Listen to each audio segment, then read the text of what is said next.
भारत के हवाले से और ख़ासतौर पे बाबरी मस्जिद से इसका आगाज़ करना चाह रही हूँ।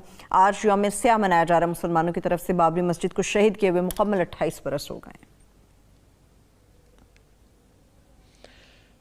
देखिए, ये पहला बरस है। वैसे तो 92 में बाबरी मस्जिद शहीद हुई थी, 450 साल पहले बनी थी।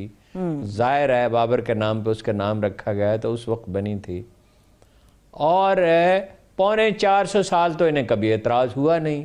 47 के बाद अचानक इंकशाफ हुआ कि ये राम की जन्मभूमि है जी। जैसे इसराइलियों पे इंकशाफ हुआ कोई यानी 3000 साल के बाद, 2500-3000 साल के बाद, कि ये हमारा इलाका है। 7% उनकी आबादी थी उस इलाके में यहूदियों की, और फिर वो उनका इलाका होगा क्योंकि बरतानिया उनका सरपरस्त था। इसी तरह ये इंकशाफ हुआ है इन पे कि ये राम मंदिर है और यहाँ बनना चाहिए और उनकी जन्मभूमि है। ये पहले तो आपको पता नहीं चला, इससे पता ये चलता है कि किस कदर पागलपन जुनून सवार हो चुका है। वो जो मुसोलिनी और हिटलर पे हुआ था, जो कभी नेपोलियन पे हुआ था, वो रूस में जाकर घुस गया था। सकता आपको याद है शाहीन बाग दिल्ली में मुजाहरे हो रहे थे, घरेलू औरतें निकल आई थी। ये आखिरी वार्निंग होती है जब घरेलू औरतें निकल आए घरों से, इसका मतलब होता है सूरत हाल बहुत ख़तरनाक हो गई है। कश्मीर में यही सूरत हाल है और उसको संभाल नहीं सकते। ये मरीम नवाज तो कहते हैं या मौलाना फजलुर रहमान तो कहते हैं कि इन्होंने प्लेट में रख के दे दिया, किसी ने भी परवाह नहीं की। इन्होंने भी कोई भरपूर सफारती मुहिम नहीं चलाई। और मौलाना फजलुर रहमान साहब तो जब तक रहे तो बात ही नहीं करते थे कश्मीर की शाद और नादर। और रोजनामा जंग के फ्राइडे मैगजीन में, उस वक्त मेरा जुमा को छुट्टी होती थी, या संडे मैगजीन में उनका इंटरव्यू छपा हुआ, मैं जहाद कश्मीर को जहाद ही नहीं मानता। ये वो लोग हैं। और जरदारी साहब कहते थे महबूबा मुफ्ती और उमर अब्दुल्ला नई लीडरशिप हैं। और नवाज शरीफ साहब ने कश्मीर के मामले में ये कहा था कि इतना जुल्म भारतीयों ने नहीं किया है कश्मीरियों पे जितना कि पाकिस्तानी फौज ने किया है। तो इससे आप अंदाज़ा लगा लें ये कितने मुखलिस थे। और अब भी किसको याद है, अब भी किसको याद है। तो इंडिया अंदर से हमें कुछ करने की ज़रूरत नहीं है। इनफैक्ट कुछ ज़्यादा करने की ज़रूरत नहीं है। कुछ करने की ज़रूरत है जिस पर टेलीविज़न पर बहस नहीं की जा सकती। ठीक, हमें अपने आप को संभालना चाहिए। अगर ये माशी कुव्वत बन जाता है, ये पाकिस्तान एक फ़ौजी कुव्वत तो है। पाकिस्तानी फ़ौज में कोई खुदकुशी नहीं होती, इंडियन आर्मी में होती हैं। और किसानों में बहुत होती हैं। किसान भी चढ़े हुए हैं वहाँ कैपिटल पे। मुझे आज सिखों की तरफ से एक मैसेज आया है कि हम तो पाकिस्तान से इतनी मोहब्बत करते हैं और आपको हमारी कोई परवाह नहीं है, हमारे साथ इतना जुल्म हो रहा है।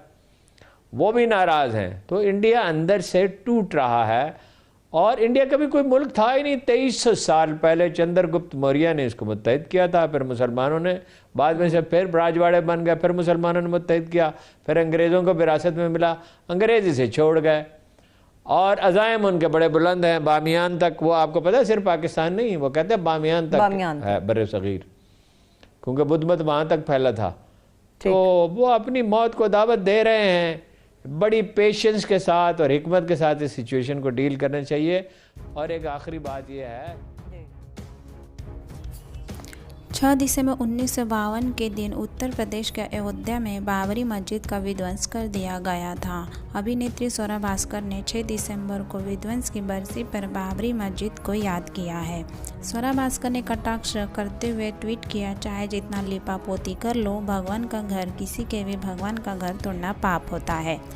इससे पहले बाबरी मस्जिद का विवादित ढांचा गिराने के मामले में सीबीआई की विशेष अदालत के फैसले पर भी स्वरा भास्कर ने प्रतिक्रिया दी थी। चूँकि फैसले में कोर्ट ने ये कहते हुए सभी आरोपियों को बरी कर दिया कि बाबरी ढांचे को गिराना साजिश नहीं थी और नहीं ऐसा करने के लिए कार सेवाओं को किसी नेता ने उकसाया था। इस पर स्वरा भास्कर ने अदालत के फैसले को लेकर तंज मारा था। स्वरा भास्कर ने अपने ट्वीट में लिखा था, बाबरी मस्जिद खुद ही गिर गया था। ऑल इंडिया मजलिस-ए-इत्तेहादुल मुस्लिमीन के अध्यक्ष असुद्दीन ओवैसी ने भी 6 दिसंबर को विध्वंस की बरसी पर मस्जिद को याद किया है। उन्होंने कहा कि 400 सालों तक बाबरी अयोध्या में खड़ी थी। इसे आने वाली पीढ़ियों को याद दिलाने और सिखाने की ज़रूरत है। साथ ही उन्होंने कहा कि इस नाइंसाफ़ी को कभी नहीं भुलाया जा सकता। अवैसी ने कहा, याद रखें और अगली पीढ़ी को बताएं, 400 से ज़्यादा वर्षों से हमारी बाबरी मस्जिद अयोध्या में खड़ी थी।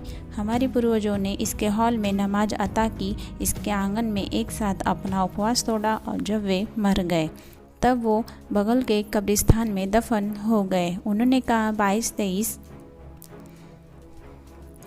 तो वो बगल के कब्रिस्तान में दफन हो गए। उन्होंने कहा 22-23 दिसंबर 1949 की रात को हमारी बाबरी मस्जिद पर 42 साल तक अवैध रूप से कब्जे किया गया। 1952 में आज के दिन पूरी दुनिया के सामने हमारी मस्जिद को ध्वस्त कर दिया गया था। इसके लिए जिम्मेदार लोगों को एक दिन की भी सज़ा नहीं हुई। इस अन्याय को कभी मत भूलना। इस बीच विभिन्न मुस्लिम संगठनों के अपील पर हैदराबाद और तेलंगाना के कई हिस्सों में इस दिन को काला दिवस के रूप में मनाया गया।